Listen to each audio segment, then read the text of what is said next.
எல்லாம் பொறுத்துக்க முடியாத ஒன்றிய பாஜக அரசு, அதற்கு அடிமையான அதிமுகவும் இன்னைக்கு பல்வேறு வகையில நம்முடைய அரசுக்கு ஏதாவது ஒரு நெருக்கடியை கொடுத்துடலாமா அப்படின்னு பல்வேறு வழிகள்ல முயற்சி செஞ்சுட்டு இருக்கிறாங்க. ஏண்டா நாய உன்னை சாவடிக்கிறதுக்கு சேவிங் பண்ணி போட்ட பாதி பேடு பார்த்தாது செய்யறது செஞ்சு போட்டு எப்படி சமாளிக்கிறான் பாரு. புதிய கல்விக் கொள்கையை ஏத்துக்கிட்டாதான் தமிழ்நாட்டுக்கு தர வேண்டிய வரி பகிர்வை கொடுப்போன்றாங்க. ஒன்றிய அரசு சும்மா கொடுக்கிற காசு கிடையாது. தமிழ்நாட்டு மக்கள் ஒன்றிய அரசு கட்டியிருக்கக்கூடிய வரியை பிடிச்சு கொடுக்கிற வேலைதான் ஒன்றிய அரசோட வேலை.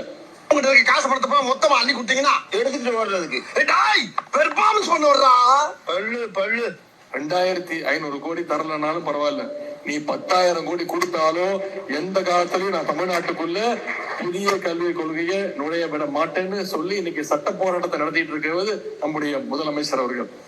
1000 ரூபாய் 2000 ரூபாய் தரேன், அப்படியே எடுத்துக்கோ. தமிழ்நாடு என்ன முடிவு எடுக்குது, தமிழ்நாட்டு முதலமைச்சர் என்ன முடிவு எடுக்கிறாரு, அவர் எடுக்கிற முடிவு கரெக்டா இருக்கும் அப்படின்னு இன்னைக்கு மற்ற மாநில முதலமைச்சர்கள் பாராட்டுற விதமா நம்முடைய முதலமைச்சர்கள் செயல்பட்டு இருக்கிறார். இன்னைக்கு SIR ஒரு திட்டத்தை கொண்டு வந்து இன்னைக்கு ஒன்றிய பாஜக அரசு தேர்தல் ஆணையம் மூலமா நம்முடைய வாக்குரிமையை பறிக்கிறாங்க. படிக்க தெரிஞ்சா படி, தப்பு தப்பா படிச்சு அடி வாங்கி